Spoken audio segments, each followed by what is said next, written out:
გამოწვევები არის, რა თქმა უნდა, ჩვენთვის ეს არის სიახლე, ახალი მიმართულება არის, ამიტომ პირველი ნაბიჯებია, როგორც გითხარით, საშუალება მივცეთ ახალგაზრდებს. დასაქმების საშუალება მივცეთ ახალგაზრდებს, უფრო ჩართულები იყვნენ ამ მიმართულებით და მგონია, რომ ეს იქნება ძალიან წინ გადადგმული ნაბიჯი.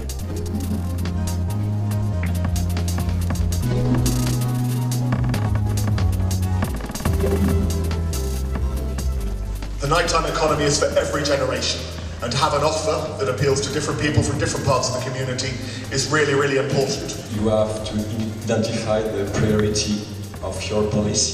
Nighttime can be also very interesting and educational in some cases.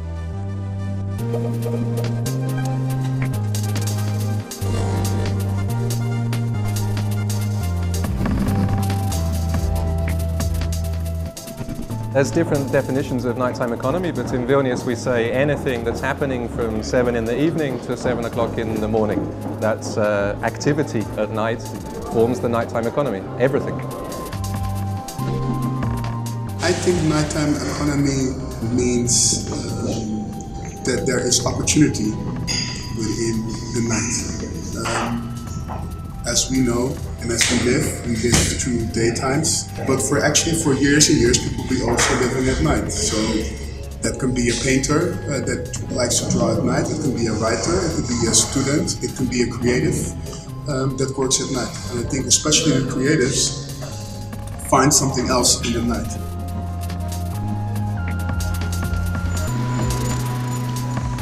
From buses and museums and nightclubs and theatres and street cleaning and everything that happens is part of the nighttime economy. I think because everyone thinks about the daytime economy, they know what that is. Well, the nighttime economy is the same thing, but at night. People are expanding their minds and visions, so you really have to listen to what these people are thinking of and what these people find interesting. It has to be from the people and by the people. If you do this within nighttime economy, you can really build something that is on your identity, and when it's on your identity, it has a long lasting. The nighttime economy is an ecosystem, and that's why we need to nurture it, and that's why we need to create policy for this as well.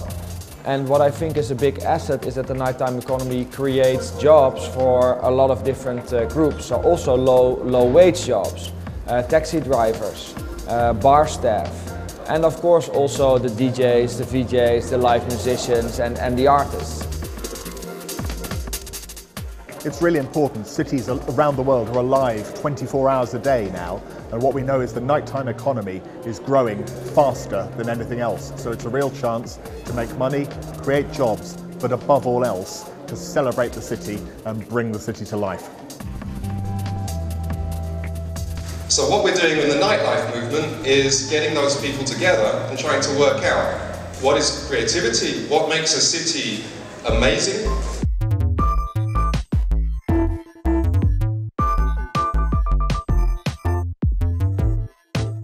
Every city already has a nighttime economy because stuff is happening at night. So what these projects are doing is trying to get more from the nighttime economy, trying to look at it and measure it and see what's happening, because politicians like me, we don't really know what's happening and we don't have any numbers.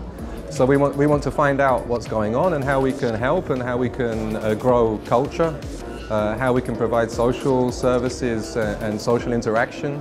And of course, like how we can make more money, how we can attract talented people to come and live in our city because they love the city, they want to live in it, and then they also work in it. I think it's very difficult to say how nighttime economy can really develop stronger during the day.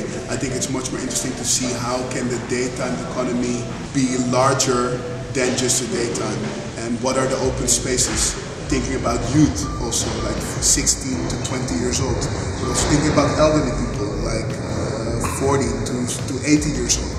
These people also have needs. These people also want things. These people maybe not want to be wake up at night by the noise. But you have a lot of people who are at home drinking tea by themselves and want to communicate outside their house. Daytime economy is affected by the nighttime economy and vice versa. Nighttime economy or nightlife attracts a lot of tourists. Tourists also go to bars, cafes, restaurants during the day. They go to museums. And the city of Amsterdam attracts 17 million tourists overnight stays on a yearly basis. So that is a huge impact to the daytime economy as well. The tourism adds 2.3 billion euros on a yearly basis to the local economy. So having a vibrant night will also lead to like a flourishing daytime economy.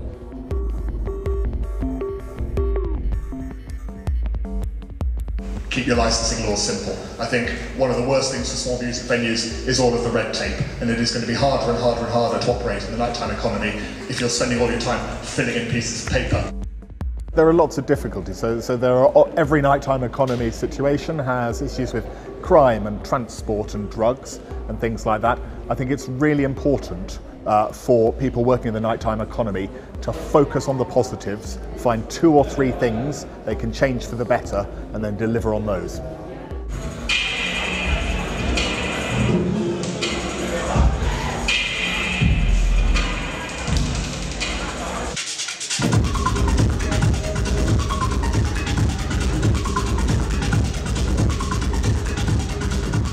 So every city has problems, and the main one people talk about is noise, because most people are sleeping at night, and we need to find ways where activity can take place even while people are sleeping. This is a conflict, but I always say if you live in a city, then you're a city person, then you're going to have conflicts with the people around you because it's a city. If you don't want that, you can live in the countryside, and then you won't have those problems. So if we're all living together in the city, then we should all be working together to find the compromises that work, because everyone has the right. It's not a human right to sleep at a certain time. It's a human right to express yourself. It's a human right to go to places and meet people. So we need to make sure that people can still do these things even while other people are sleeping. And there's all sorts of ways to do that. It's totally possible.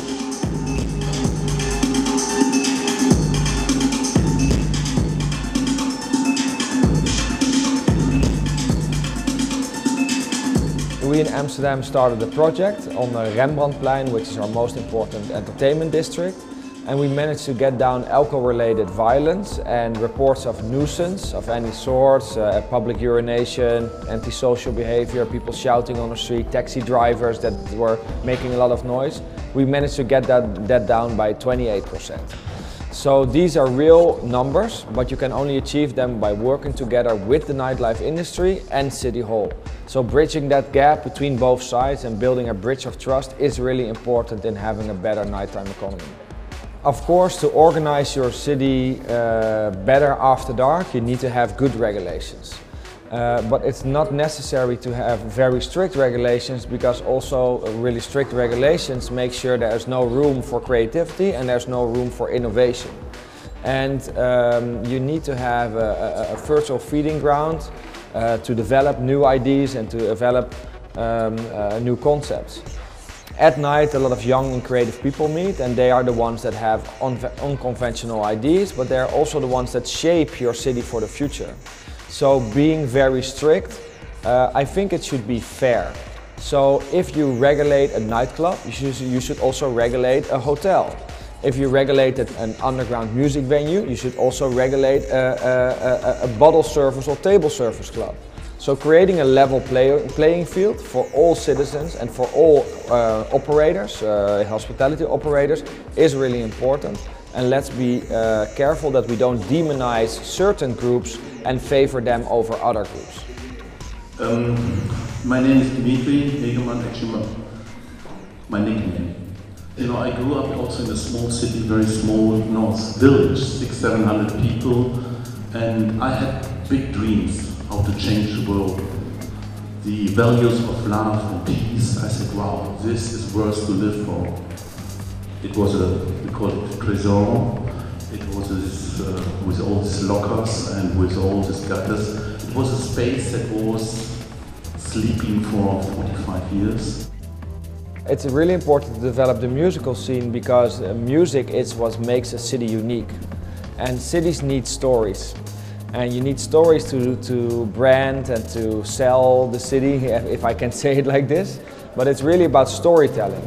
And music venues attract these young creative people that you want to have living in your city. Because when there's a lot of young creative people living, they will also be followed by the creative industry or maybe by the tech industry, what you can see happening in a lot of cities around the world, in Amsterdam, London, Berlin, and also of course in Tbilisi as well.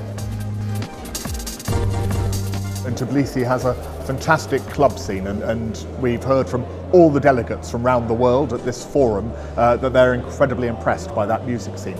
How Tbilisi grows that scene and supports musicians, artists, club owners and people like that, that's going to be a really important conversation for the future.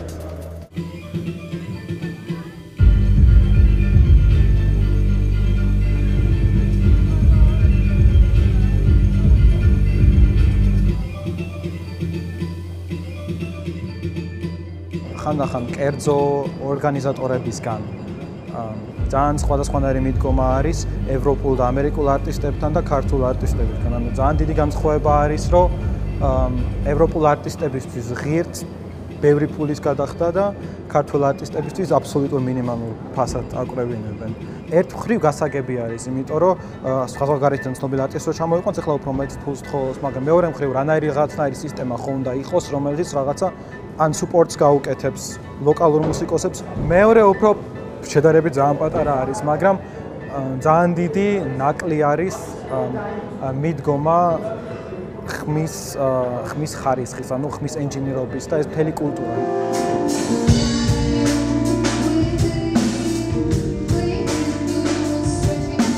თავარი პრობლემა ალბათ ის არის, ეს ყველაზე მნიშვნელოვანი არტისტისთვის, რომ არ არის საკონცერტო ცხოვრება.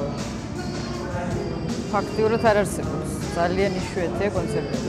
თუ ეს იქნება ხშირი, იმის გარდა რომ შენ ამ დროს ვითარდები, როგორც არტისტი, ავტომატურად მოგვარდება სხვა პრობლემები და უკვე აზრი ექნება იმ მუშაობას, იმ სამუშაოს, რასაც ვეწევით, ანუ აზრი ექნება იმის კეთებას.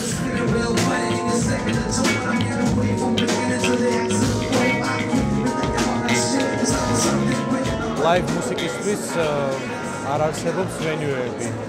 სადაც იქნება გათვალისწინებული საუნდის ხარისხი, ზოგადად ზომა და უბრალოდ მუსიკოს რო კონდეს ოდნავ დიდი კონცერტის ჩატარება მაინც. სულ გვაქვს ან პატარა ვენიუები, ან ძალიან ჩამოსატვლელი ელექტროვერკისნაირი ვენიუები, და ეგ არის საკმაოდ თუ ფონდს ქმნის ეგ, იმიტომ რომ მუსიკოს უნდა რომ გააკეთოს ლაივი, არ არის venue.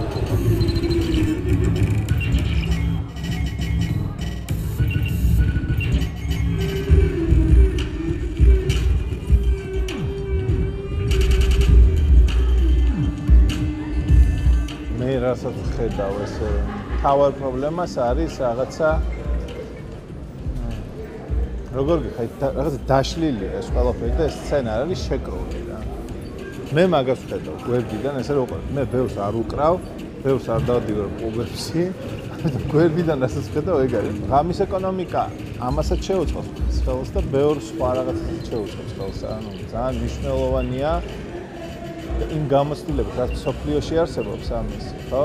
როცა უკვე ამდენმა ქვეყანამ გაიარა ეს ყველაფერი და რეალურად ამ ხელ გამოცდილება არის, პრინციპში ძალიან კარგია და გვიმართლებს, რომ შეგვიძლია ეს გამოცდილება გამოვიყენოთ და სხვის შეცდომებზე ვისწავლოთ და რაღაცა უფრო სწორად გავაკეთოთ. ჩვენს გვექნება ალბათ შეცდომები ამ ყველაფერში, მაგის გარეშე არ არსებობს, მაგრამ მე მგონი რომ დროა რომ დაიწყოს ეს ყველაფერი.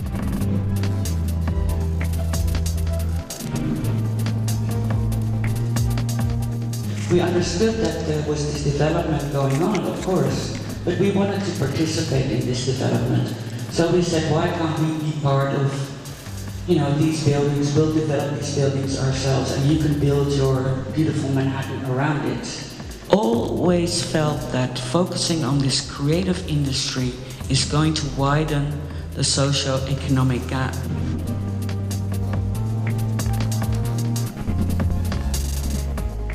Well, there are few reasons why it's important to develop post-industrial or monumental buildings. First, it's about the history of a city. These buildings tell a story, and they make that people get a feeling of belonging to some place because it's not anonymous, it's a history, it has a story. It may still have people in the neighborhood who once worked there. And the second, these buildings are often very well built.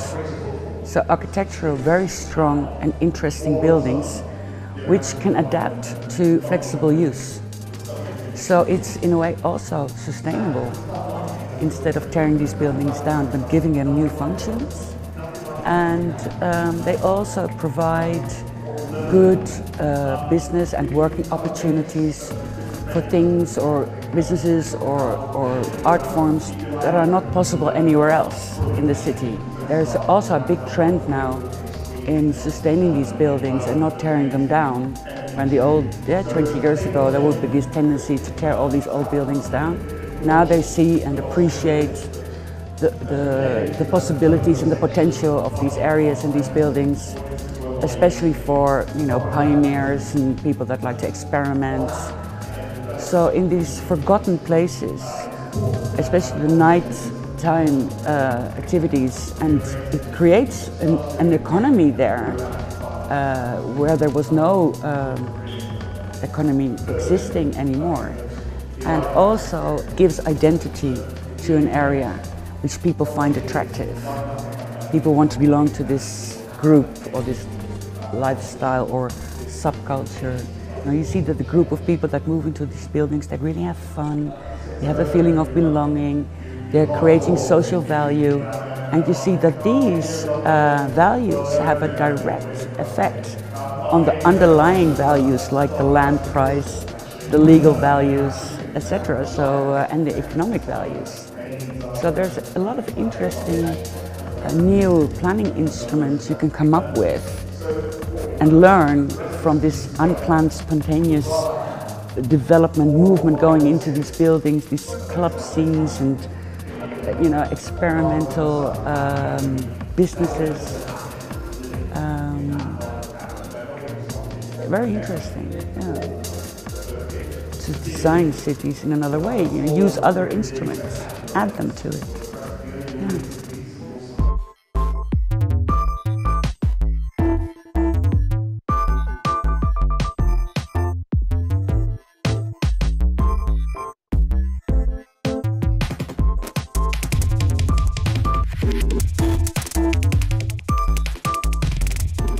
And I was thinking that, it's very important to be a touristic attraction. But first of all, the center of everything is our own citizens, how they will benefit from it. რასაკვირველია, ჩემი მოლოდინი იყო, რომ ჩვენ რაღაცა კითხვებზე პასუხს მივიღებდით და გარკვეულ კითხვებზე მივიღეთ ეს პასუხები, მაგრამ ამავე დროს ახალი კითხვები გაჩნდა, ბევრად უფრო მნიშვნელოვანი ჩემის აზრით. და ერთ-ერთი ყველაზე მნიშვნელოვანი კითხვა არის, როგორი ქალაქი უნდა იყოს თბილისი, საით მივდივართ, როგორ უნდა განვითარდეს მისი ღამის ეკონომიკა, როგორი ღამის ცხოვრება უნდა იყოს ამ ქალაქში, რაზე უნდა გავაკეთოთ ფოკუსირება. ერთ-ერთი მისია რასაკვირველია არის ის, რომ ჩვენ უნდა გარკვეულწილად გამიზნულად ვიმოქმედოთ და გვჭირდება რეალური სტრატეგია, სამოქმედო გეგმა, ჩვენ გვჭირდება ძალიან ბევრი კვლევა და ამისთვის ძალიან კონკრეტულად უნდა ვიცოდეთ რა უნდა გამოვიკვლიოთ. ეხლა ეს რა შეიძლება იყოს? ეს შეიძლება იყოს აქცენტი გაკეთდეს კულინარულ ტურიზმზე, ან საკლუბო ტურიზმზე. და მხოლოდ ტურიზმი კი არა, თვითონ ქალაქის მოქალაქეებისთვის რა არის მნიშვნელოვანი, როგორ გადავწყვეტავთ იგივე ვთქვათ ხმაურის საკითხებს, ხო? ამ თვალსაზრისით ძალიან მნიშვნელოვანი იყო ეს ფორუმი.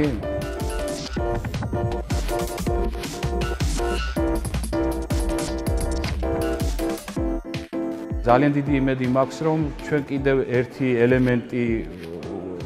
ელემენტს გამოვიყენებთ ამ ფორუმის, ის რომ ეს ადამიანები დაბრუნებიან სახლში და გარკვეულწილად პოპულარიზაციას გაუკეთებენ როგორც ჩვენს ქვეყანას, ასევე თბილისს.